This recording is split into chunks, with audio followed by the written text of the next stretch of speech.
Well, good morning. I'm back. Thank you for indulging us in a little extra time. We think the administrator is getting close, so we're going to go ahead and begin. First, let me introduce myself. I'm Tom Kuhn. I serve as a co-chair of the board of directors for the International Fertilizer Development Center, and I, with my co-chair, Josephine Okot, who will be arriving shortly, and you'll hear from her this afternoon. We are both here on behalf of the board to welcome you to this symposium, and really appreciate all of you being a part of it, including those of you who are out in the internet and joining us virtually in that way. It's great to have you all here. I want to take a little bit of time to recognize some of our fellows from the International Fertilizer Development Center. We have our president and CEO here, Mr. Henk van Dijn is here, and along with him, his leadership team, Chris Holt, Vice President for Operations, Douglas Kerr was somewhere, Vice President for Business Development. He's out developing new opportunities, and Dr. Umo Kamara is here, our Vice President for Programs, and then our Vice President for Research, Dr. Upendra Singh, is here as well. Thank you. It's great to have the leadership team here as well. We have several of board members. Mr. Tip O'Neill is here, has been on the board, the longest serving of the board members who are here. Dr. Ratan Lal is here. You'll hear from him a little bit later. Dr. Lee Winawiki is here as well, new to the board last fall, as well as Samir Gol is here, and then you'll meet Ms. Okot a little bit later. I don't think I missed anyone. We do have some former board members and chairs and CEOs as well. We have Albin Hubschler is here, previously served as the president and CEO of IFDC. Pat Murphy also served in that role and served on the board as well. Peter McPherson is here, former administrator of USAID, and also served on the board 2 stints, I believe, has served as board chair. So it's great to have our fellow board members here with us as well. So together, we're really pleased to have you come and join us in this convening. I want to thank you for joining us in addressing the challenge of ensuring food and nutritional security in the context of a changing climate and uncertain markets. That's what we have before us. 50 years ago, Secretary of State Dr. Henry Kissinger promoted the idea of stimulating innovation in agricultural production in the developing world with a focus on innovative and wise uses of fertilizers. That was based on the successful adoption of new fertilizer technologies in the Tennessee Valley region of the U.S. South to reinvigorate depleted soils and stimulate agricultural productivity there. It worked. So the idea was, let's take that and apply it today. So together with advances in seed technology and efficient irrigation technologies, the same premise is as relevant today as was captured in the African Fertilizer and Soil Health Action Plan, updated just recently last month in the summit in Nairobi. Dr. Kissinger's idea was made manifest in the formation of the International Fertilizer Development Center based in the Tennessee Valley in Muscle Shoals, Alabama. Today we celebrate the 50-year anniversary of IFDC not by recounting past accomplishments, but rather by asking the question, what next? In the context of global climate challenges, fractured global supply chains, and uncertain financing, the Nairobi Declaration provides a roadmap for how innovations in technologies, markets, finance, research, access, capacity building, supply chains, and consumer practices can build resilience and sustainability into the idea that developing regions can not only provide secure and nutritious food systems within their own regions, but also contribute to the global food system. Today, we're honored to have a number of experts and leaders share their thoughts with us and prompt us to take action. We will begin with a fireside chat with 2 key leaders in this effort.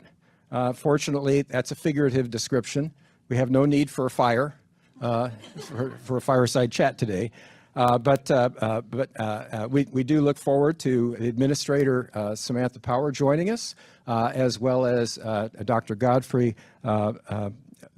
Bahiigwa, who will be leading us in that conversation. So with your indulgence, we'll take a pause here, and as soon as the administrator's here, I'll introduce her and Dr. Bahiigwa, and we'll get on with our conversation. Thank you.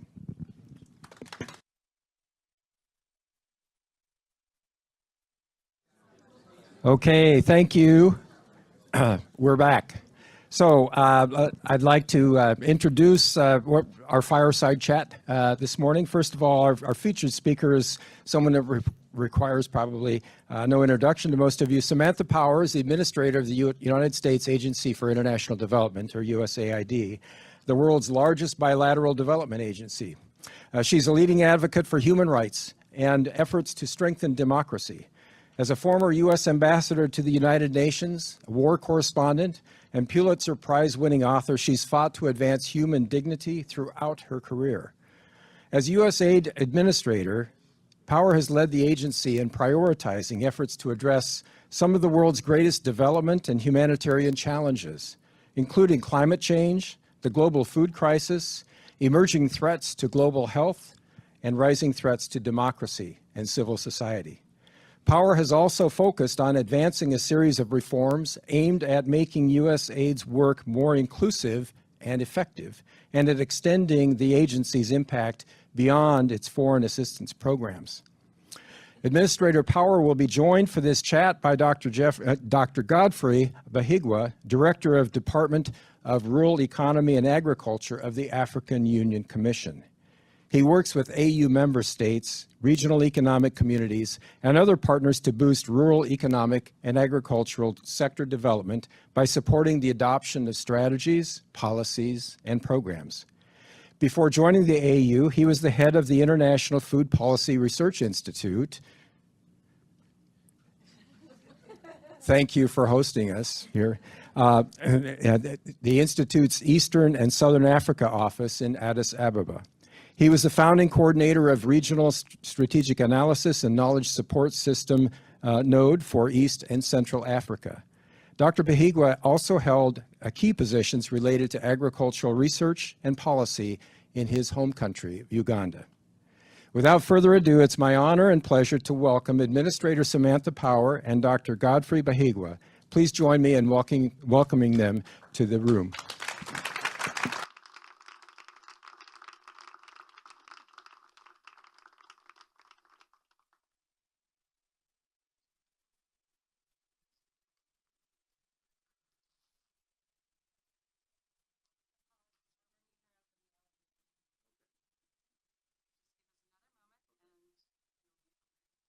So we'll begin with Dr. Bahiigwa will begin with some introductory comments, and then he will be posing the questions to Administrator Power.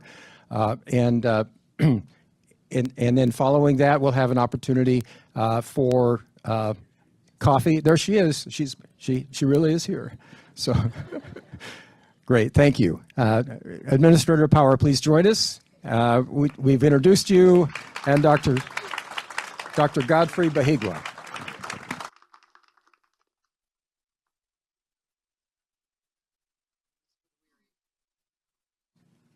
No rest for the weary. Okay. Thank you so much. Great to be here. Sorry to be late. There's a lot going on in this messy world of ours. Thank you and welcome.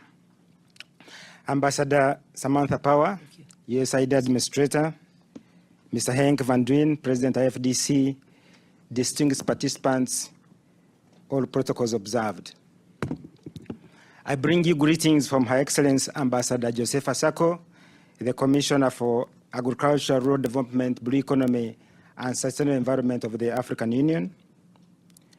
I would like to thank IFDC for inviting the African Union to be part of this symposium on future-proofing united action for soil health and food security. The theme is appropriate given the global food insecurity challenges we are facing today, especially in Africa. Africa has over 280 million people that are food insecure. that is roughly 1 in every 5 people on the continent. With Africa's population projected to double to 2.5 billion people by 2025, the time is now to take deliberate actions to ensure that Africa will be able to feed itself and contribute to feeding the world. It is possible, it can be done. The right policy choices and investments must start to be made now. There are several ways of ensuring national food security. Food importation is one of them. And Africa spends a net of $50 billion a year on food importation, although it has 60% of the world's remaining arable land. This money that is spent on importing food can be invested to produce food on the continent and improve the lives of rural farmers. Tough decisions must be made by our leaders to make this a reality. Africa's soil is highly degraded because of several reasons, including overcultivation, leading to nutrient depletion and therefore declining crop yields, soil erosion, among others. These issues and more were recently discussed in Nairobi, Kenya, during the Africa Fertilizer and Soil Health Summit.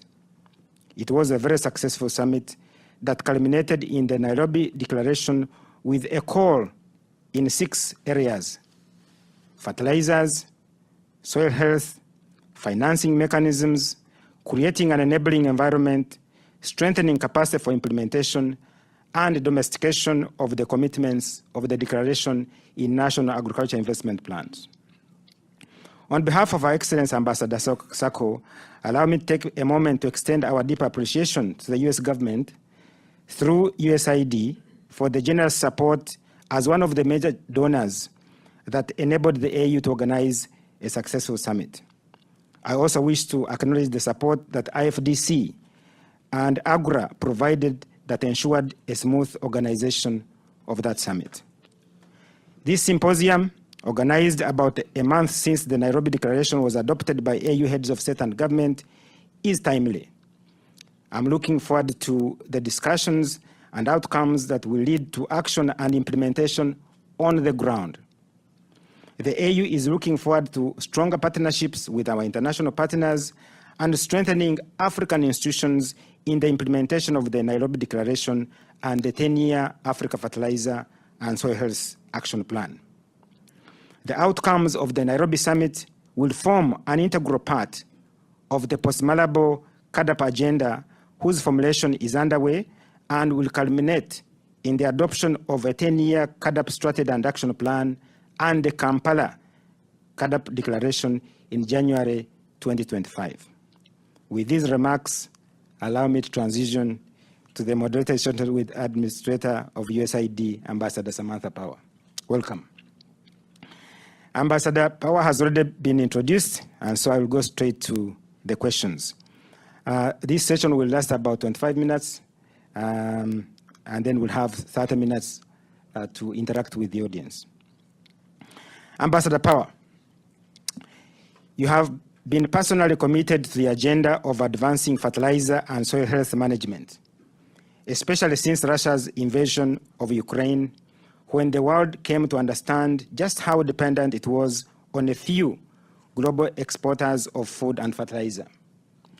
Can you share a few reflections from your time as USAID Administrator when the global food and fertilizer crisis hit, and what moved you to personally engage on this topic?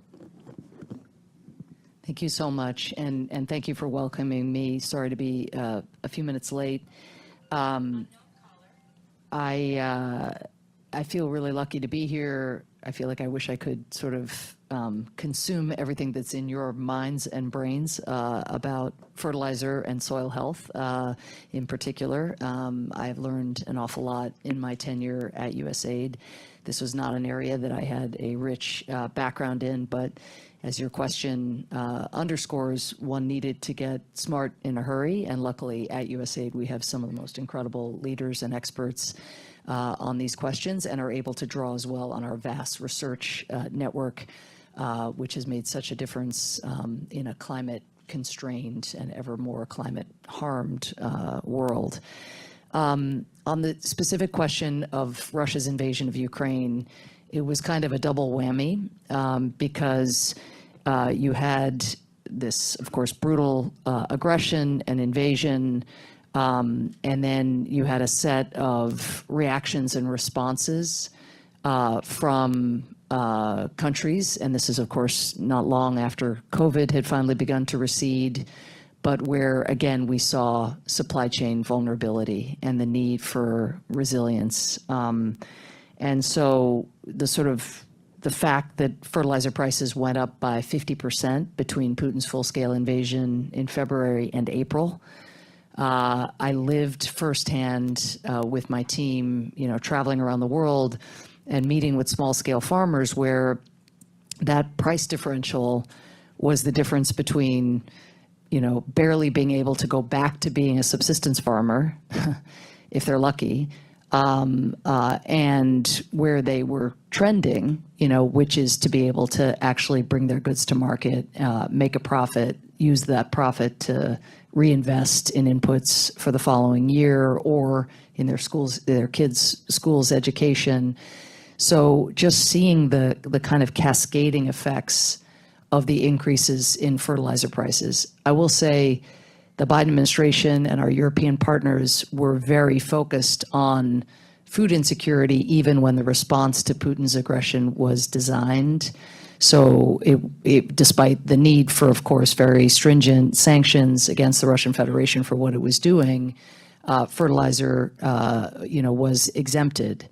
But you saw countries, including the Russian Federation, actually holding back its fertilizer, investing in its own domestic productivity, and that, again, having a major effect on supply while demand remained intense globally. So, we had to think about this in a bunch of different ways. We were very fortunate that the United States Congress came together in a bipartisan way to pass, what are known now as the quote-unquote Ukraine supplementals. That's how everyone refers to them. But what people forget is they provided nearly $800 million in resources to address food insecurity well and beyond that which was occurring in Ukraine itself. And this is really poorly understood, I think, in the Global South, too. I think there's a broad perception in the Global South, understandably, that Ukraine gets all the resources, all the attention, and Sub-Saharan Africa and other developing parts of the world have been forgotten. But in fact, because of Putin's invasion of Ukraine and the foresight of members of Congress and the liberal wording of these so-called Ukraine supplementals, all we had to do as USAID is be able to show some link to the original sin of the invasion in order to be able to justify increased expenditures in food security, and very specifically in fertilizer efficiency, in cold storage, I'll talk in a minute about Space to Place, USAID's flagship, one of its flagship food security initiatives. So we were able actually to concentrate resources on the gaps and the shortages and the prices, the exorbitant prices that were some of the many cruel consequences of this invasion. Now, having said that, so we had more resources to work with, and this is important because, the truth is, Feed the Future is an immensely generous investment by the American taxpayer in global food security. It's incredibly important. At the same time, the Feed the Future budget has been largely flat since it was created. And so when it comes to actually seizing an opportunity, for example, I'll take Tanzania, where President Samia came in and was like, okay, I recognize that if I'm going to create jobs for young people, if I'm going to grow the economy, if we're going to come out of COVID, notwithstanding all of our debt, I'm going to need to make a much more substantial investment in agriculture. Well, if it weren't for the Ukraine so-called supplementals, we would not have had resources to meet that moment and to be able to significantly ramp up our agricultural partnership with the government of Tanzania. And if I'm not mistaken, I think President Samia has tripled the agricultural budget, put in place a series of policy reforms that are really accelerating the progress that we can make with just our catalytic investment again in a spirit of partnership. So I think we have been able to sort of mask Feed the Future's the fact that the world's needs have not or let me put it this way, our American investments have not been able sufficiently to keep up with the growing needs and what we think are the incredible learning that USAID has done over the decades that'll put us in a position to be really, I think, a wise and experienced partner.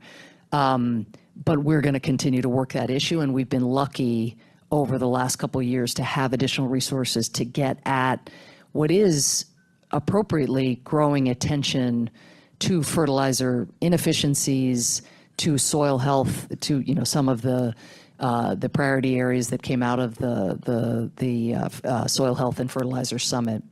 One last thing I'll say, I know we have a lot of ground to cover, but one of the things that we were able to do as well, we have a new slogan at USAID, which is progress beyond our programs. So we had additional resources to do more programming to meet the smallholder farmer where they were. But we recognize that notwithstanding this generous infusion of additional resources, again, the needs were so great, the food insecurity was so profound, the debt crisis inhibiting what governments were themselves able to do was so debilitating for governments. So there was more compensatory work by others or investment by others that needed to make up for the constrained fiscal space of governments in helping their populations deal with these terrible effects of the Russian invasion.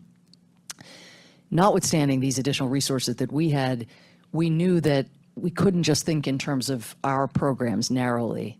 We had to think in terms of how do we hustle up different kinds of partnerships where others are deploying their comparative advantages, their resources. So I'll just give you one example of this because I think it's very fitting for a setting like this one where IFDC has made the kinds of investments in private sector partnership that it has. We reached out to Yara and then in a parallel track to OCP and worked with them. I think Yara at the outset, feeling like there was a disconnect between how fertilizer companies were doing and how, for example, your average African farmer was doing or your average African family was doing. And with that disconnect, they wanted to make discounted or free fertilizer available to low-income communities, feeling like we're flush, like this isn't feeling great, in light of how the farmers are doing. But there's a challenge when free fertilizer or discounted fertilizer is brought online. That's going to have market distorting effects, of course, but also who is likely to profit, actually be in a position to know what to do when suddenly free fertilizer shows up? The middlemen, not the small scale farmer. So we had this situation where USAID didn't have any discounted fertilizer lying around in some warehouse that we could give out, but Yara did, but they didn't have the on the ground network connections, history. 3/4 of USAID staff in the countries in which we work are nationals of the countries in which we work. They've been working on, food security related issues in some cases for decades. So we were able to develop this partnership where we helped secure the kind of distribution that Yara had in mind, which was directly to the small scale farmers who were facing these exorbitant prices. With OCP, something very similar, again, drawing on their vast phosphate reserves there in Morocco and their customization approach. They made, I think it was 550,000 metric tons of phosphate fertilizer available in sub-Saharan Africa. And again, working with our teams on the ground to tap new markets. They didn't want to see the markets dry up just because farmers could no longer buy the fertilizer. They recognized they had a business interest in that. But also in the short term, of course, a humanitarian interest. So I think those kinds of partnerships, being more creative, drawing on our Rolodex and not just our appropriated resources, to think about how we meet the moment. Those are some examples of how we've tried to do that. Thank you so much, Ambassador. Yes, I can confirm that the African Union is one of the beneficiaries of the supplemental funding. And that funding has been helpful in starting the formulation process of the post-Malabo agenda, supporting regional consultations, as well as seed money for technical work that will be done to formulate the next 10 years strategy. Thank you. Next question. Fertilizer often gets a bad image as being counter to climate objectives. But just as fertilizer can be destructive to our environment when overused, it can be destructive when underused. If yields are low, farmers seek to cultivate more land rather than increasing productivity on the land they already have. How do you see this tension? Can fertilizer use and fighting climate change coexist? Well, they kind of have to. If people are to eat, there's going to be a need, of course, for fertilizer to be it's a vital part of the equation. Look, I think the interplay is incredibly important, and at its best, I think every agricultural initiative would bring with it a kind of climate and environmental filter. And so too, the climate movement will have to take account, and I think increasingly is taking account of growing populations, vast food insecurity, and the need for agriculture to be a huge part of the economic growth equation, particularly for sub-Saharan Africa. And I think, often we think of the climate connection, as you say, in a sort of negative way, in recognizing that food systems are currently responsible for almost a third of greenhouse gas emissions. I mean, I think as greater awareness of climate change has proliferated, there is, as you said, a sense, that what's good for farmers, over time is going to be bad for the environment. And I think methane, the greater attention to methane, which is entirely appropriate, has really fueled that sense. I think that, at USAID, we're so alert to the linkages, again, in both directions, that we actually took a pretty profound step, which is that we have restructured USAID to bring our climate and environmental teams together into a joint bureau with our food security and resilience teams. We now are looking at resilience, the watchword of resilience, as we think about climate mitigation, of course, climate adaptation, which is vital for farmers, and in terms of just food security and food security resilience. So that merger, I think, structurally is reflective of our recognition that these two streams have to come together.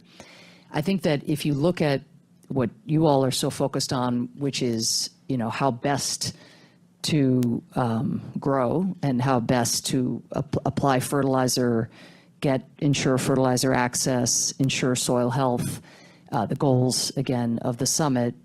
I think our Space to Place initiative is a really great example of bringing all of these ideas together. And if, for example, farmers are continuing to employ fertilizer in suboptimal ways, which I think we would agree they are in many parts of the world, that is going to mean that they are going to potentially need more land. We talk a lot about how much arable land there is still out there that Africa could be accessing. But if on the arable land that was being cultivated now, there was more efficient and tailored deployment of fertilizer, you would see the need probably for less deforestation. And certainly you'd see, again, a higher return and higher yields and more money and more reinvestment by these farmers. So space to place, I think, is very exciting, and it's exciting to see new partnerships. We just launched one with OCP, in fact, where they're going to be bringing an additional $30 million of investment in space to place, but where we take advantage of digital soil mapping, geospatial technology, getting a sense of what specifically this particular ground, this particular farmland, this particular soil warrants. So that's the learning what we can through the digital, but making sure that the farmers and the communities and the know-how of the soil itself from the ground is brought to bear as well. So it's this synergy that I think has been proven in Ethiopia, which is where our teams, our Feed the Future teams, first brought it to bear, has substantially decreased the amount of fertilizer that is needed while increasing yields by 75 to 80%. I think it's 30% less fertilizer, 75 to 80% greater yield. And when USAID works at its best is when we make a catalytic investment like that, experiment together, learn from our partners who know best, the farmers who know best about what's working and what isn't, and then when it's working, when a government picks up what's working and then scales it itself. Right. And that is what has happened in Ethiopia with Space to Place, is that the Ministry of Agriculture has now taken this and sought to scale it across Ethiopia. And now we have a chance, having just announced a new investment of $40 million in Space to Place, with OCP bringing that $30 million to bear, looking at how we take this broad know-how about how to harness, again, these digital space-based tools, a smartphone, and local know-how to make sure that fertilizer is being employed, again, more optimally. I can't say optimally. It'll take a long time to get to true optimization, but more optimally, which will mean, again, a greater ability to reinvest on the back end. Yeah, thank you very much. So one key message that came out of the summit in Nairobi was the need to increase application of fertilizers, both organic and inorganic, on African soils. But we must learn the status of the soils. And so this program, Space to Soil, I think will be helpful. The question is, how do we then scale it up to more countries on the continent? I think that would be something to continue thinking about. The last question is, the private sector has been an important partner in USAID's fertilizer and soil health agenda in Africa. In what ways do the private sector objectives align with USAID's objectives? I have to correct my Ethiopia statistic. I reversed my numbers, reduced fertilizer wastage by 80% and increased crop productivity by 25 to 35%. We'll get to the increased productivity by 70% at a later stage, perhaps when we scale it to those other countries. Sure. So I think that I've given a couple examples of the sort of private sector hustle that we need to bring to bear. One of the first trips I took as USAID administrator was to Iowa to see Corteva's work in action, to see their development of climate resilient and heat resilient seeds, of course, which they're seeking to use in Iowa, just as they are seeking to be able to market in Africa. I think our Feed the Future innovation labs, as they iterate and find what works, making sure that again, those insights are, I think the private sector is doing its own version of that, but making sure that we close the feedback loops, compress the time it takes for an innovation to make its way from a climate-controlled lab, out to a small-scale farmer in a very remote area. I think we'd all agree that there's a fairly substantial lag at the moment, but really not to discount, not only not to discount, to celebrate the private sector's incentive to find what will work in an era of severe climate change. I mean, that is, I always say, when our values align, that's a great foundation to have a conversation. When your interest aligns with my values, that's even better, right? It's going to be of more enduring impact. And I was really struck in that first trip to Corteva, and I saw it at OCP in Morocco last week when I was there, going in, watching these robots controlling, I don't know how many of you have been to the OCP's incredible facility, and I know other fertilizer companies are doing exactly the same thing, but these controlling for moisture, trying, to work with the genomics to develop such a wide variety of seeds that can be tested, changing the climate, the moisture, the soil, the application, the amount, and then using AI to crunch all of the data in a flash. All robot controlled, all with the ultimate objective of making sure that if the farmer's going to go to the bother to plant that seed, it's going to have the best chance of thriving and of producing the highest yield. I mean, that is very, very exciting to see that kind of work in action. And again, companies have the resources, those who are successful and have the incentive to be making those kinds of investments.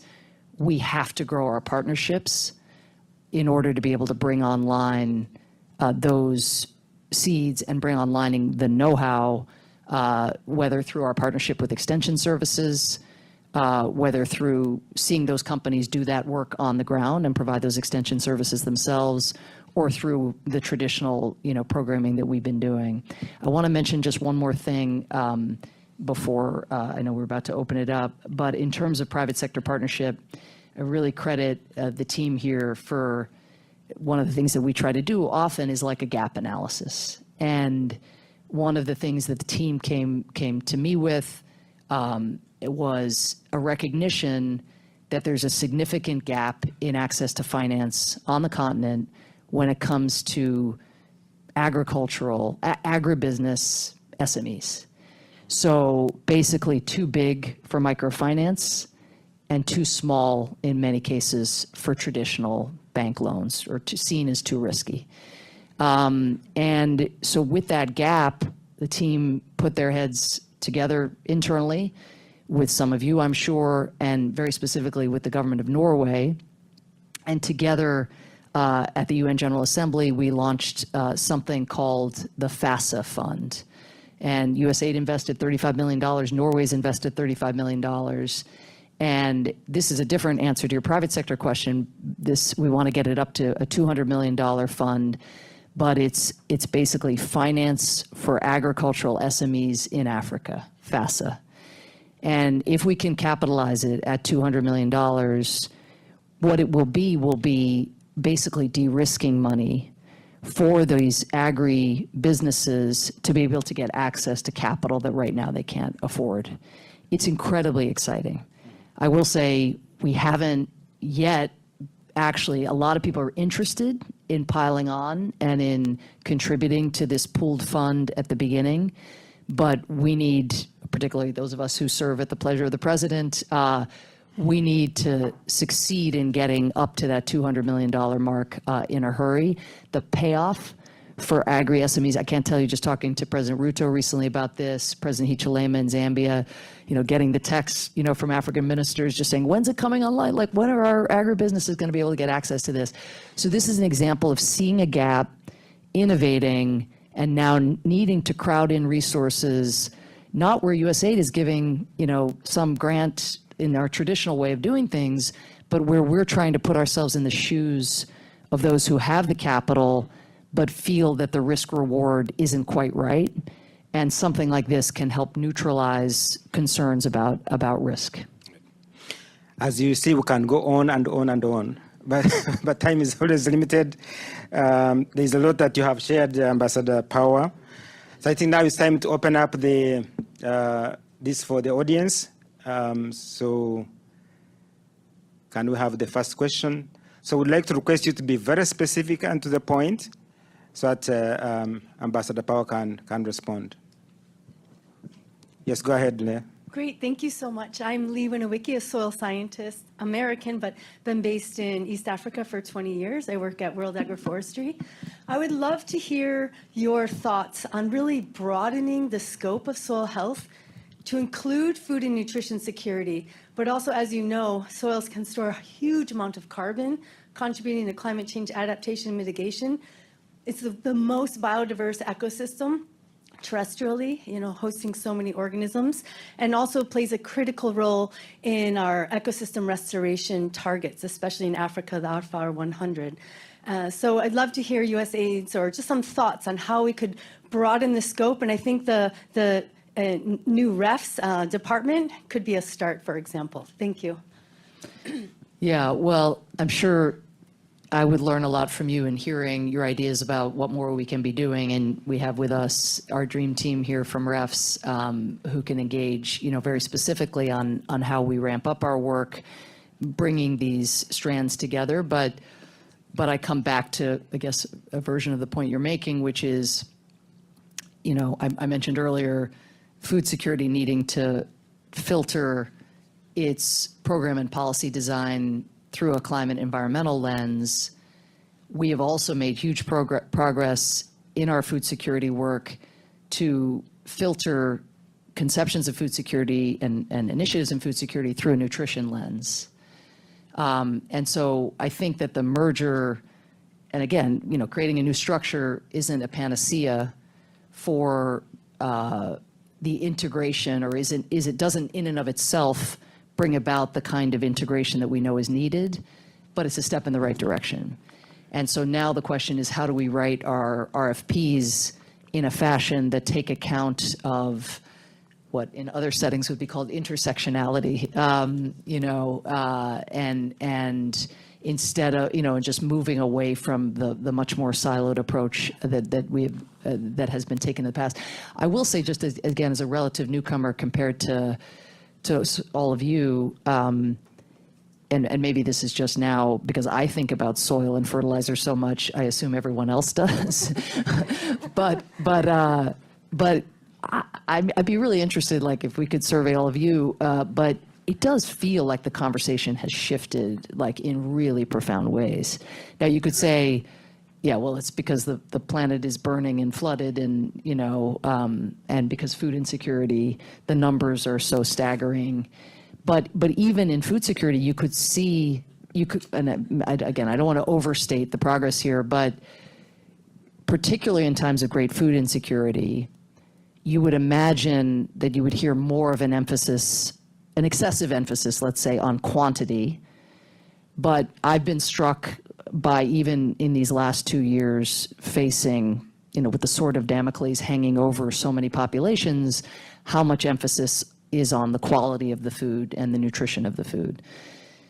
Again, much more progress yet to be made, but I think it's initiatives like this, the intersectionality occurs in the gatherings themselves, where, at a soil and fertilizer health summit, you have an emphasis on nutrition. At the COPs, my gosh, I mean, you could walk into a COP on not only on the agriculture day or on the food security day, but on any given day and feel you're at a food security summit often, right? Because of the links, particularly in conceptions of climate adaptation and food security. So I would just say, I think bringing the experts together, thinking about nutrition along the spectrum, of the supply chain, but also into maternal health. I mean, this is what's so great about working at USAID, is that it's not just now in this new bureau, we also have our global health folks who are thinking about, what expectant mothers need to be doing, what, in the infant stage. So if you think of nutrition on a continuum from seed to soil, right through the life of the child, it's pretty exciting, actually, to think about what the development community coming together could do. We would not have too much time remaining, but Christina, you want to? Sorry, I have a request that we do a group photo. Oh, okay. I guess I went on too long. Let's do a group photo, and then we'll thank you officially. But I thought if we can have you. That seemed like a worrying contraption to be. I was like, For our doesn't kill himself. Okay, fantastic. Okay, well, before, I don't know if you're going to thank me, that's very kind, but I want to just thank Peter McPherson, and just, thank you for having me. Thank you for your leadership. I think you should feel like this is an incredible legacy of advocacy that you have been doing over generations, and I'm just really honored to follow in your footsteps and to be here today. Thank you.